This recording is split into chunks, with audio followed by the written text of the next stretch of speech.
mener des actions de prévention, il est primordial d'avoir un système d'information organisationnelle répondant à vos besoins. C'est ici que nous entrons en jeu, afin de faire de votre système d'information un véritable actif au sein de votre stratégie d'affaires. Nous sommes la firme Consultium, composée de Michael Cousineau, Marie-Hélène Dion et moi-même, Marie-Pierre Lauzon. Notre rencontre d'aujourd'hui débutera par une mise en contexte afin de bien comprendre l'environnement dans lequel vous œuvrez et ainsi mieux cerner la situation problématique à laquelle vous faites face aujourd'hui. Par la suite, nous vous rappellerons le mandat qui nous a été confié aujourd'hui et nous présenterons différentes options de solutions. S'enchaînera la recommandation que nous allons vous présenter. Nous allons ensuite faire une évaluation de la gestion du risque et ainsi faire la mise en œuvre et conclure avec le mot de la fin. Bien que le nombre d'accidents a diminué depuis 2014, vous faites présentement face à une petite stagnation. Pour ce faire, vous avez eu l'initiative de faire le plan stratégique 2016-2020. Ce plan vise à diminuer de 4,1% à 3,2% le nombre de décès par 100 000 habitants. Vous visez aussi à améliorer le bilan routier et avoir une meilleure compréhension des comportements de la population. Vous cherchez des nouvelles façons d'intervenir auprès des usagers de la route et aussi de diminuer les mauvais comportements qui sont la cause principale de ces accidents.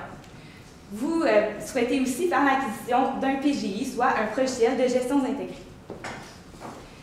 Votre modèle d'affaires se compare à une maison.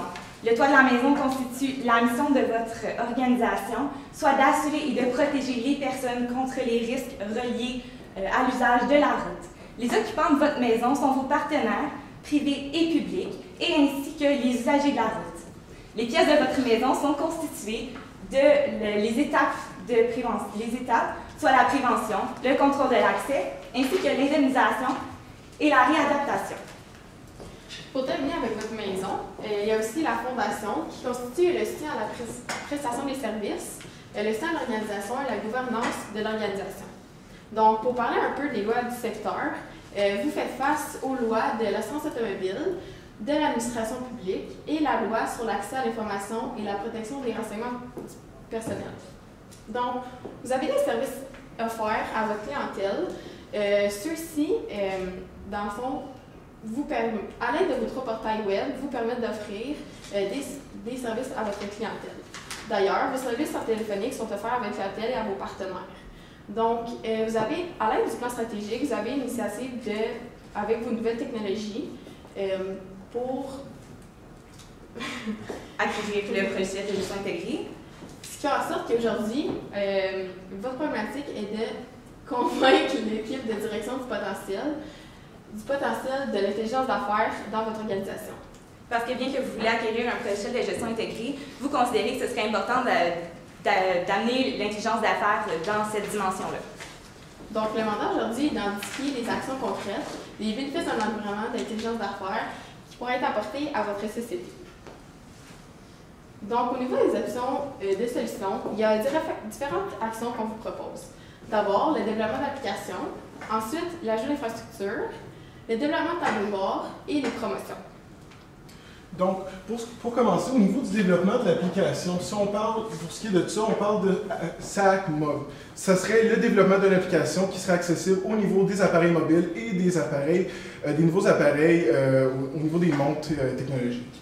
Là-dedans, il va y avoir 3 sections, dont les sections qui sont affiliées à vos sites web qui sont présentement accessibles, qui seraient la suite au niveau du développement. Par la suite, on a ce concept de développement-là avec le contrôle des habitudes routières. Évidemment, on veut développer cette application-là. L'utilité, c'est qu'elle puisse suivre toutes les méthodes qu'un conducteur peut avoir lors de sa conduite. Donc, il contrôle un peu qu'est-ce qui sont ses accélérations, qu'est-ce qui sont de ses moins bonnes et ses bonnes méthodes de conduite. Par la suite, il y a le blocage d'appareils lors de la conduite. Quand on parle de ça, on parle au niveau de gelage de l'appareil lors de la conduite.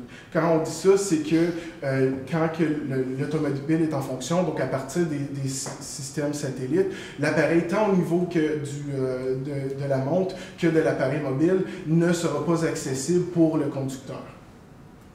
Pour ce qui est des accès, on parle de 4 accès différents qui seraient directement liés au niveau de l'application, dont les services téléphoniques et le chat web. Ça serait directement de l'application. Les services que vous offrez déjà au niveau téléphonique seraient accessibles directement de cette application-là.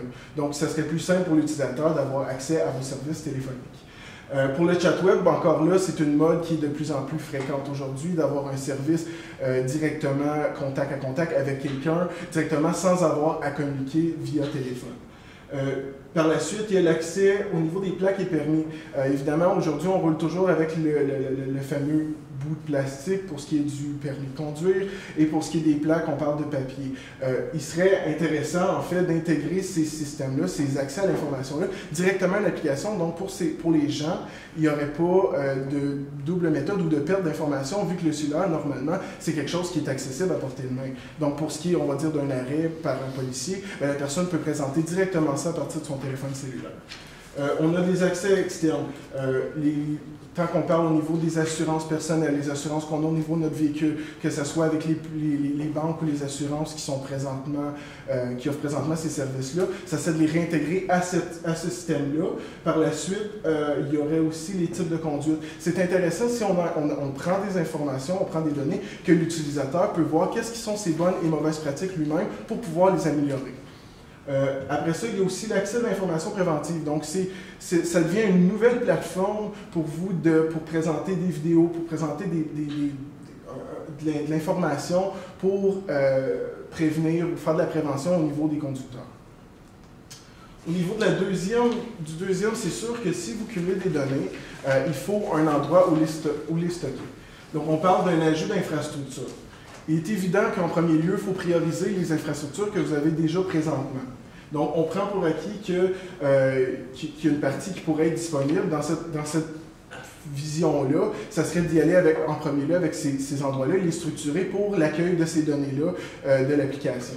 Par la suite, si nécessaire, un achat au niveau d'un espace nuage numérique. Évidemment, il y a le concept de sécurité qui est un enjeu, mais maintenant, aujourd'hui, les systèmes offerts ont un engagement au niveau de la sécurité assez élevé. Donc, cette méthode-là vous donne une flexibilité au niveau de l'accès et vous pouvez jouer avec le nombre d'espace que vous avez et ça vous évite de rajouter de l'infrastructure de plus à ce que vous avez déjà. Pour ce qui est du troisième point, on parle du développement des tableaux de bord. Le but initial d'aller chercher des données, c'est d'en faire quelque chose. On parle de cibler les besoins. Donc, qu'est-ce qui sont les gabarits essentiels que vous avez besoin pour le traitement des données et la prise de décision? Par la suite, il y a la compréhension des comportements. Évidemment, à partir des données que vous allez récupérer, il va y avoir les cibles au niveau des régions, du groupe d'âge et du sexe. On parle aussi d'automatisation. On est en 2016 en fait.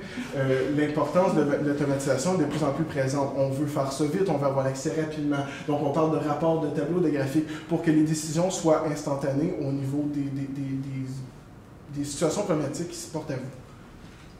Le quatrième point, au niveau de la promotion, évidemment, on veut développer quelque chose, on veut que les utilisateurs l'utilisent, donc il faut que ces gens-là soient informés de qu'est-ce que ce programme-là est. Donc, on parle de l'intégration au niveau des services sociaux, des réseaux sociaux. Là, on parle de Twitter, on parle de Facebook, LinkedIn, Google+, et tous les échanges d'informations qui sont disponibles sur le net. De cette manière-là, les gens vont pouvoir voir ces nouveaux outils-là, ces nouveaux accès-là. On parle par la suite au niveau des avantages. Évidemment, si on veut vendre l'application et on veut que les gens l'utilisent, il faut leur donner un coût d'avantage pour eux. Donc, on parle de boni, bonne conduite. Donc, si les gens ont des bonnes conduites, ben, on peut cibler avec des rabais, avec des bons, toutes sortes de prix, tant cadeau. Quand on parle des concours, c'est la même chose au niveau des accès. Si on récupère le programme, on a des chances à participer à certains concours. Donc, au niveau de ces actions-là, on a fait une analyse des bénéfices, parce que c'est vraiment ça que vous pourrez rechercher avec votre intelligence d'affaires. Donc, au niveau des 4 actions, la première et la quatrième est principalement au niveau externe, au niveau de votre clientèle.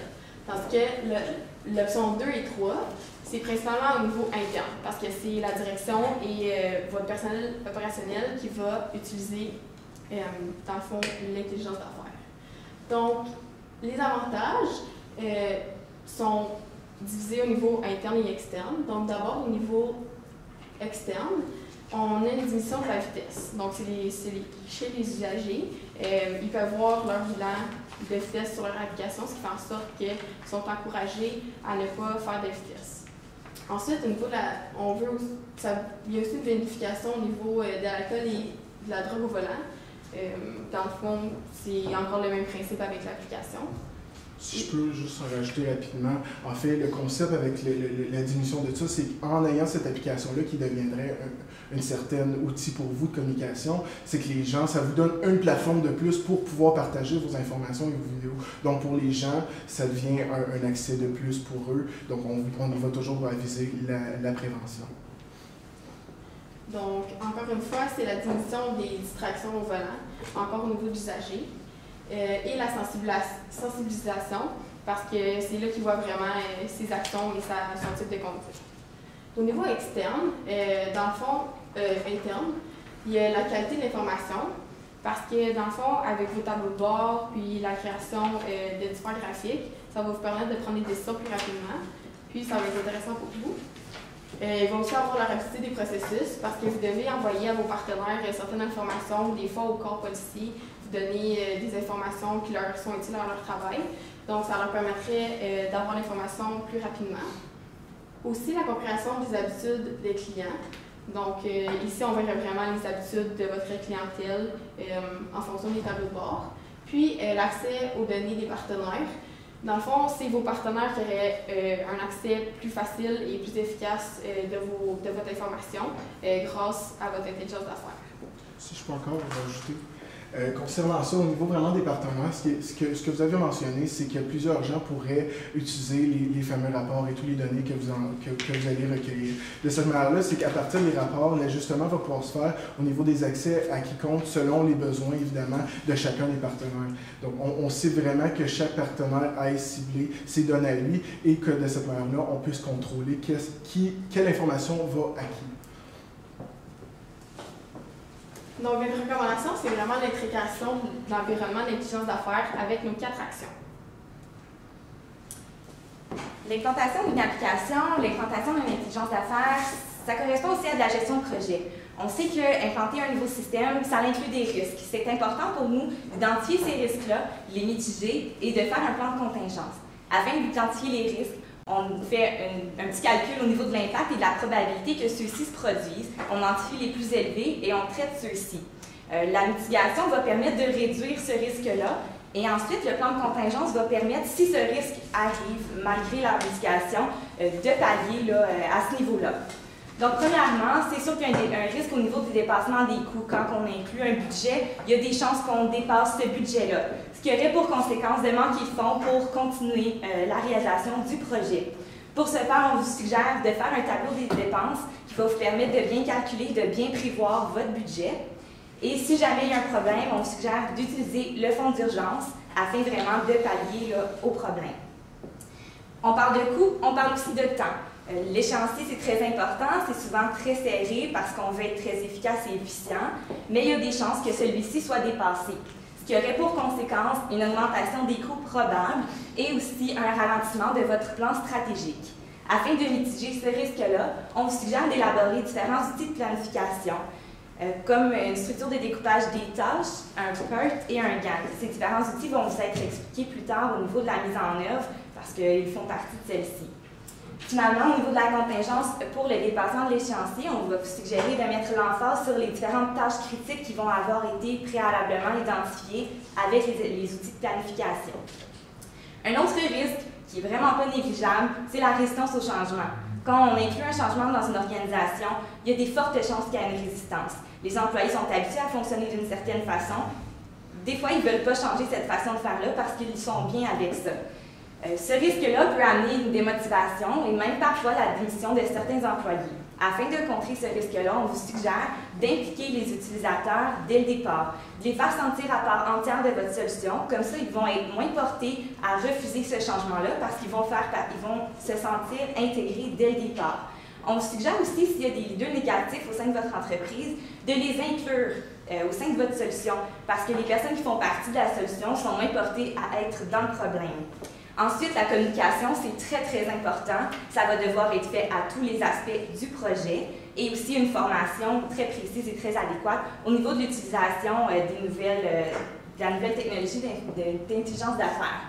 Si jamais, malgré cette médication-là, malgré l'implication, malgré la formation, vous avez encore de la résistance, on suggère de rencontrer les employés de façon individuelle afin de régler les problèmes.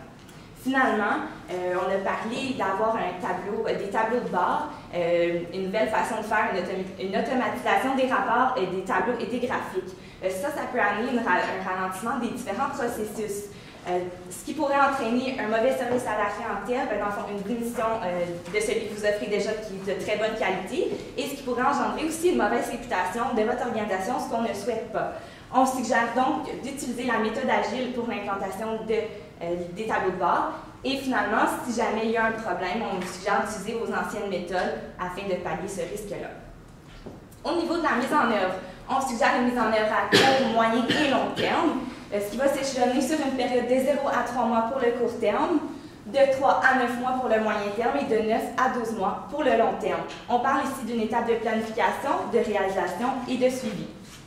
Au niveau du court terme, c'est important d'analyser les besoins. Vous avez des besoins spécifiques et c'est important de les prendre en considération pour avoir une solution qui va être vraiment adaptée à ce que vous voulez. On suggère ici, à ce moment-là, d'impliquer les différents utilisateurs, soit le personnel opérationnel. Ensuite, l'élaboration des planifications qui a été mentionnée dans le plan de gestion du risque. Par une structure de découpage des tâches, c'est important d'avoir l'exhaustivité de toutes les tâches qui sont à faire pour ne pas en oublier. C'est important de faire un PERT pour ainsi faire la précédence entre les différentes tâches et aussi le chemin critique pour pouvoir mettre l'emphase sur les tâches critiques par la suite. Et finalement, un Gantt, qui est un diagramme, un calendrier qui va vous permettre de déterminer une date de début, une date de fin, et ainsi de mieux respecter votre échéancier. Le choix de la méthode d'implantation devrait se faire à court terme. On vous suggère la méthode agile. Et finalement, la communication avec les parties prenantes, que ce soit à l'interne et à l'externe. Vous êtes une entreprise qui vous avez une taille très élevée, vous avez beaucoup d'employés. Donc, on vous suggère de faire des groupes de discussion plutôt que de rencontrer des employés individuellement, puisque ça va être très long. Finalement, à l'externe, on suggère d'envoyer des courriels à vos partenaires. C'est important de leur parler de toutes les étapes de votre projet. Donc, avant de commencer avec le moyen terme, j'aimerais expliquer au niveau de la méthode agile, parce que tout va se fonder au niveau de la méthode agile pour l'implantation et le développement qui est auparavant. Donc, au niveau de la méthode agile, serait de diviser en petits groupes, des groupes de travail au niveau modulaire qui vont être présentés pour l'implantation du programme. Donc, évidemment, on parle ici du développement et la sécurité. Le développement, on parle de la structure et toute la création ciblée sur les besoins qui avaient déjà auparavant été ciblés. Par la suite, il y a les essais. On parle de l'approbation. Évidemment, on parle d'un conseil d'administration, vu que c'est un service public. On s'attend qu'il y ait des approbations en lien avec ça. Par la suite, une formation. On cible avec la formation, évidemment, une formation des utilisateurs qui vont jouer avec le programme et ceux qui vont être conseillers pour vos employés. Il y a l'implantation, puis la promotion. Quand on parle de promotion, on parle des réseaux sociaux et des médias traditionnels. C'est qu'en implantant le programme, on veut évidemment que les gens de l'externe puissent l'intégrer à leur coutume, à leurs utilités. Donc pour ça, il faut que le programme soit visible. Pour venir au niveau de la méthode agile, l'intérêt de la méthode agile, c'est d'y aller avec des blocs de travail. Donc, si on y va avec l'essai, c'est qu'en scindant les parties, c'est plus rapide parce que le groupe qui est au niveau des essais va aller vers un deuxième groupe, vers un troisième groupe. Puis par la suite, il va y avoir un groupe au niveau de la formation qui va soutenir le premier. Donc, si vous avez un premier groupe, ça va un premier groupe au niveau de l'essai, il va aller avec le deuxième groupe, puis le premier groupe va se faire former en attendant et on va y aller ainsi de suite en escalier. Donc, à long terme, on souhaite faire un contrôle et suivi. Au niveau du contrôle, c'est surtout la maintenance de l'application et de vos tableaux de bord, puis des changements aux besoins. Au niveau du suivi, dans le fond, c'est vraiment important de faire une évaluation avec les indicateurs de performance à l'annexe 1. Puis, un sondage auprès des clients et des partenaires pour s'assurer que tout le monde est satisfait de cette solution-là. Donc, pour le mot de la fin, dans le fond, on a répondu à votre mandat d'identifier les actions concrètes et leurs bénéfices d'un environnement d'intelligence d'affaires qui pourrait vous bénéficier. Merci de votre écoute et nous sommes maintenant prêts à répondre à vos questions.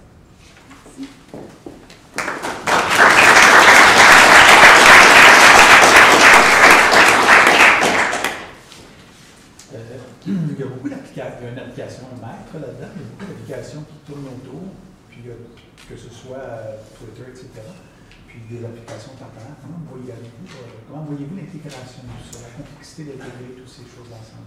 En fait, au niveau de l'intégration, pour ce qui est des services sociaux, en fait, service, je dis toujours service, au niveau des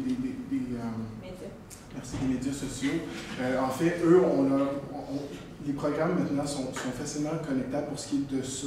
Quand on parlait de l'intégration, on parlait plus des autres services qui sont reliés à vous, tant au niveau des assurances externes, on parle de Desjardins, on parle des banques, des assureurs, que ce soit ça, ou les autres partenaires que vous avez qui pourraient soit s'ajouter, mais en fait, c'est plus l'ajout va se faire à partir de votre programme pour se connecter au leur. Donc aujourd'hui, avec le développement en programme d'application, l'interconnexion se fait très bien à partir des services offerts. Mais concrètement, sur l'utilisation des réseaux sociaux, pour aller chercher l'information, pour en pousser En fait, ce serait un peu des deux. Ce serait un peu des deux. En fait, ça vous donne encore une fois une autre plateforme pour échanger vos informations, tous les infos que vous voulez pousser, mais aussi ça vous permet d'aller réintégrer cette information-là, d'aller rechercher l'information à partir de là. C'est sûr que l'initial des réseaux sociaux, c'est l'intégration vers l'application. Donc, c'est pousser vers l'application, c'est montrer qu'est-ce qui sont les bénéfices de cette application-là, puis en quoi que ça va donner un boni pour l'utilisateur. Ça va permettre aux utilisateurs de voir pourquoi ils doivent s'en servir. Ça va vous permettre à vous de la faire connaître, cette application-là, parce que si on n'utilise aucun moyen, personne ne va savoir qu'elle existe, du moins pas beaucoup de gens. Donc, on veut toucher le plus grand nombre de gens possible. Vous avez parlé que les accidents se font majoritairement au niveau des jeunes. Donc, les médias sociaux touchent principalement les jeunes. Ça va être une façon vraiment de pousser la promotion de l'application. Et aussi, vous allez pouvoir récolter les avis des gens. Vous allez pouvoir avoir la rétroaction de ces personnes-là face à votre application. Est-ce que vous voyez des enjeux, il y a beaucoup de données qu'on va conserver, des enjeux d'éthique, protection de l'enseignement personnel. Quelle stratégie que la société devrait avoir face à ces enjeux-là? Au niveau de la sécurité? Au sens large. En fait, c'est sûr que, comme vous le mentionnez, c'est des données qui sont sensibles. Donc, c'est évidemment sûr qu'il faut qu'il y ait du développement en sécurité. Au niveau des applications, des programmes qui existent, tant ça qu'au niveau simplement de l'encryption. Parce qu'il y a toujours possibilité de mettre une valeur sur vos données. Puis en équivalence avec le développement, c'est de savoir à quelle encryption vous pouvez mettre cette valeur-là. Aujourd'hui, l'encryptation simple, on parle du 64 bits, est tout à fait bon pour ce qui est des besoins de sécurité, tant au niveau de vos serveurs que de l'application même. Parce qu'on se comprend qu'aujourd'hui, la sécurité est un enjeu avec tous les problèmes de hacking et ces choses-là. Donc, évidemment, c'est un gros enjeu et c'est pour ça aussi qu'on l'avait souligné au niveau de la sécurité. Parce que c'est un des gros enjeux au niveau de l'application. Et au niveau des enjeux éthiques, est-ce que tu vois qu'on peut avoir des enjeux? Au niveau de contrôler les habitudes des gens? Mais plus généralement éthique en ce qui concerne ces informations, les comportements des gens. D'aller chercher cette information-là, c'est définitif. Oui, et de conserver, d'utiliser cette information. En fait, de pousser un peu comme vous le faites présentement, mais c'est de dire quelle est l'utilité d'aller chercher ces informations-là. Et encore, les pages au niveau des médias sociaux vont vous permettre d'élaborer cette extraction d'informations-là. C'est démontrer à l'utilisateur, à celui qui prend le programme, de dire on ne prend pas ça à un niveau éthique, mais au niveau d'amélioration à titre de conseil. Parce que le but, évidemment, c'est pas de suivre ces gens-là, c'est évidemment d'améliorer leur conduite, d'améliorer la qualité sur nos routes au niveau de la conduite. Si je peux ajouter aussi, lors de la promotion au niveau des médias sociaux, ça serait une bonne idée d'inclure le fait que ce que vous voulez, c'est leur bien à eux. Parce que, comme je l'ai dit dès le départ, votre enjeu principal, c'est leur sécurité, la sécurité des usagers de la route. Donc, en mettant de l'avant cet aspect-là, en mettant de l'avant que ce que vous désirez, c'est vraiment leur apporter une meilleure sécurité, l'enjeu éthique va être diminué parce qu'ils ne vont pas avoir l'impression que vous voulez contrôler leurs faits et gestes, mais plutôt d'assurer une meilleure circulation sur les routes du Québec. Avez-vous pensé d'un budget ou un timeline pour ces projets? on n'a pas évalué ça encore. On considérait que ce serait dans la mise en œuvre qu'on pourrait faire ça avec vous. On pourrait prendre le temps de bien s'installer et d'évaluer les différents budgets et les différentes mises en œuvre. Désolée, mais ma période de questions est terminée.